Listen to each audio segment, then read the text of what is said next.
Несколько лет назад в продаже я нашла очень яркое почвопокровное растение, которое способно всего за пару лет создать пеструю цветущую поляну.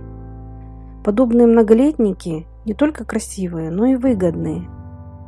Они неприхотливые, хорошо разрастаются, прикрывая оголенные участки от прорастания сорняков. К тому же с их помощью очень легко украсить большие участки в саду.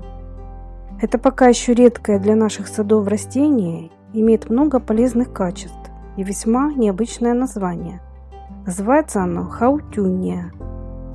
В моем саду она появилась с 2019 года. И надо сказать, что о ее приобретении я ни разу не пожалела. Хаутюния на редкость неприхотлива. Ее яркая пестрая листва красиво сочетается со многими растениями, например, с крупнолистной брунерой, хостами, гейхерами, тиреллами, медуницей и папоротниками. Хотя на своей родине, в азиатских странах, этот почвопокровник считается чуть ли не сорняком. На влажных территориях он достаточно быстро разрастается.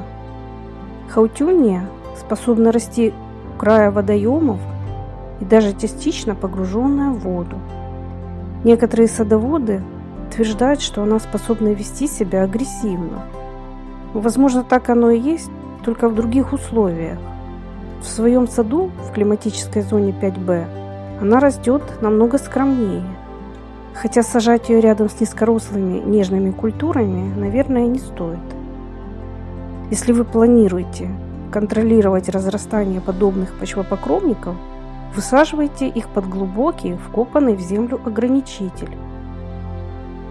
Друзья, если в вашем саду уже есть такое растение, поделитесь, пожалуйста, своим опытом. Я буду благодарна всем вашим комментариям, советам и лайкам. И не забудьте подписаться на наш канал, чтобы всегда быть в курсе выхода новых видео. В садах средней полосы хаутюния ведет себя скорее не как агрессор, а очень эффектный почвопокровник. На зиму ее надземная часть полностью отмирает. В более холодных регионах посадки требуется укрыть лапником или опавшей листвой, так как ее корни выдерживают морозы до минус 18 градусов. Решить эту проблему можно с помощью высокого мульчирования. Если ваш сад находится в северном регионе, хаутюнию лучше выращивать в контейнерах и на зиму заносить в прохладное помещение, подвал или оранжерею. Одной из особенностей этого растения является то, что весной оно может очень долго не прорастать. Часто неопытные садоводы, считая, что их хаутюния погибла или не пережила зиму, перекапывают место посадки и сажают что-то взамен, не зная о том, что этот почвопокровник просыпается гораздо позже других растений. Порой ее всходы могут появляться аж в начале лета. Хотя этот многолетник достаточно неприхотлив. Он способен расти как в тени, так и на полном солнце, при условии поддержания оптимальной влажности почвы. Повторюсь, что хаутюния может расти даже на мелководьях, полностью затопленных участках и берегах водоемов. Единственное, что в густой тени ее листья не будут столь красочными и яркими, как того бы хотелось. Сейчас в продаже можно найти разные сорта этого почвопокровника.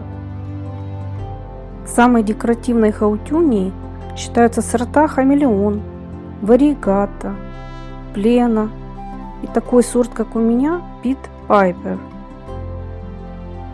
Сорт хамелеон имеет очень яркие и пестрые листья, которые на фоне другой растительности четко выделяются сразу несколькими контрастными красками – желтой, оранжевой, зеленой, розовой и насыщенно красной.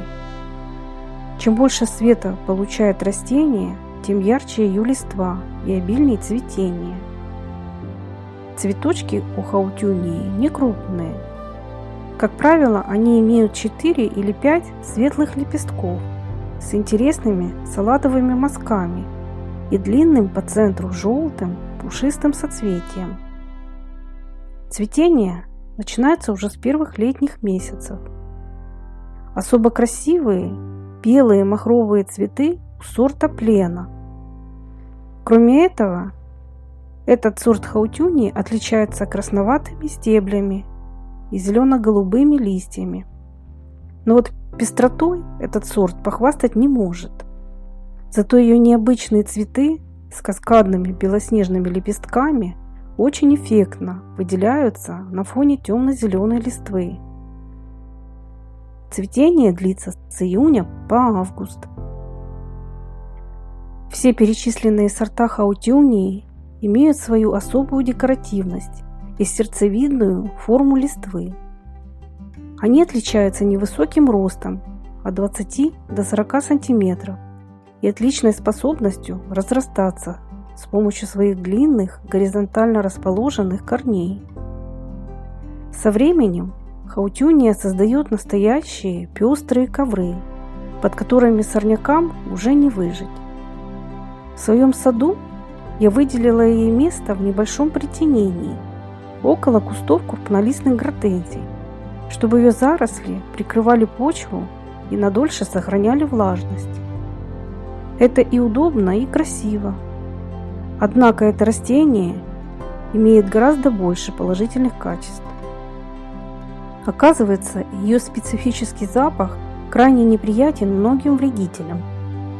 Во-первых, я заметила, что листья этого почвопокровника обходят стороной слизни.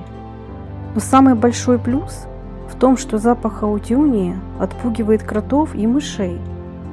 Все дело в том, что это растение имеет характерный аромат, напоминающий смесь мяты с рыбным запахом. У себя на родине ее так и называют – рыбьей травой. Кстати, в азиатских странах хаутюния пользуется широким спросом. Ее листья и корни применяют в лечебных целях и в кулинарии. Из хаутюнии заготавливают разные приправы для рыбных блюд. Свежие листья добавляют в салаты. В медицине это растение применяют для лечения геморроя, при кашле, для повышения иммунитета, лечения гнойных ран и снятия отеков. В китайской народной медицине хаутюния часто используется для терапии пневмонии. Это растение обладает целым спектром полезных свойств и выраженными антибактериальными качествами. Экстракт хаутюнии используют даже в косметике. С помощью этого яркого почвопокровника можно красиво украсить самые разные участки в саду. Ее листья эффектно сочетаются со многими декоративно-лиственными растениями.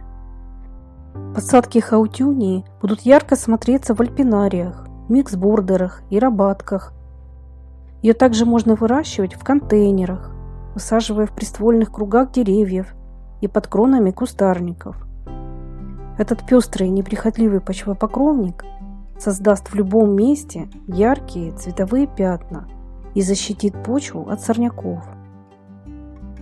А если вам эта информация была полезной, не забудьте, пожалуйста, поставить лайк, и до новых встреч на нашем канале.